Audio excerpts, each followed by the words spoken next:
For your time.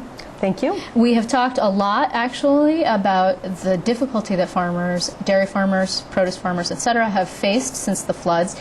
But we really can't overstate how significant a problem this is. Mm-hmm. And you guys have a list of things that you are asking for. Chief among them is what? Well, I appreciate you having me on here tonight, Liz. You know, you've indicated that the impact of this is something that we've never seen before in agriculture. We have not had this extensive damage throughout almost the entire state in many ways.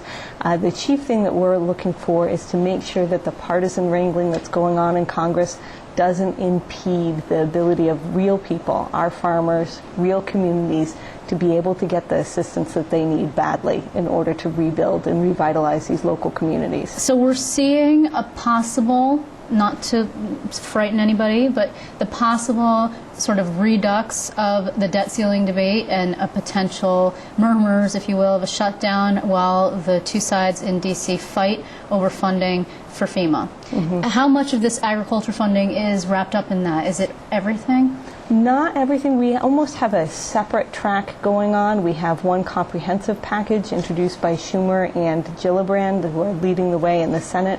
We also have separately more of an agricultural specific package led by Gibson and Tonko and a number of our other House delegation members. So I'm happy to say that our House and Senate delegations are really working together and are not subject to any of this partisan wrangling. You've heard the governor say it. But the atmosphere in D.C. is such that it's our members' concern and our community's concern that Congress will not get its act together and make sure that we fully fund these disaster programs. You know, I find that baffling because it's not like there are some folks there who have a lot of clout in big states like Texas and Illinois and Iowa and Ohio. These people have farmers. I mean, these are folks who should understand the plight of what's going on at a place like New York. I think that the problem is that they see New York as that liberal bastion where New York City lives, and that's not all of our state by a long shot, obviously. Do you think the message is getting out, that our delegation is carrying that message to the degree that they should? I think our delegation is working very effectively, but I think we're seeing is that there's so much angst over spending in Washington, and what our members think is that if there's ever a time for government to step in and help farmers, small businesses, rural communities, people on Long Island survive, this is it.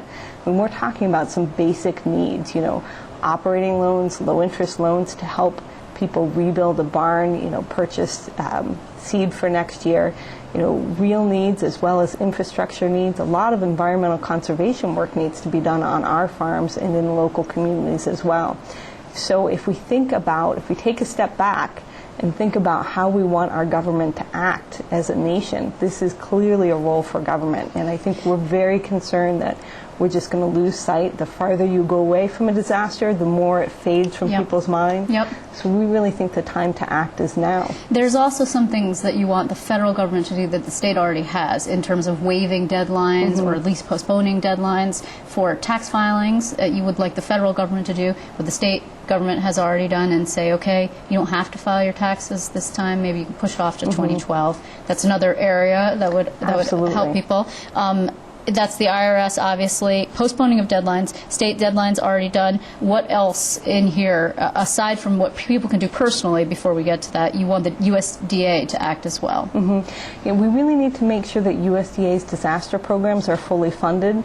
One of the problems, we've talked about this a little bit, you know, you remember the Mississippi levee breaking, you know, lots of other issues. So our farmers, and we're trying not to ring any alarm bells, but our farmers may find that when they apply for these funding streams that the funding simply isn't there for them. So that's kind of first and foremost on our minds. The other thing that we need to do is really take a very strong look at the crop insurance program.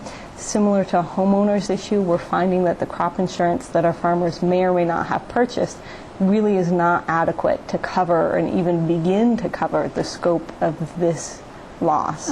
Interesting. So you could get flood insurance for a farm? We need to take a look at it, because if we're going to have these types of storm events, and if we really are in a climate change system, you know, clearly our members are going to have to be able to purchase an insurance product that will help that farm be able to recover and survive in the future. Okay, so now I want to talk a little bit about personal responsibility and what we could do as consumers. And it seems a little bit like my $30 at the grocery store, big deal, but it actually, $30 when multiplied by hundreds and thousands of people actually makes a difference. So take it away. You know, the single most important thing call that we've gotten into the office, believe it or not, we've been flooded with calls from people from New York City and beyond the state asking what can we do to help. And the single biggest thing that you can do to help is recognize that New York is a wonderfully diverse agricultural state. While we lost an awful lot of our good agricultural crops, we still have stuff for sale. So whether you're walking into a grocery store and finding a New York milk cheese product, looking for an apple or an onion that's grown out in western New York or the North Country, or walking into a farm stand in Long Island or the Hudson Valley and being okay with the fact that maybe you're not purchasing a squash on that farm stand that was actually grown on that farm.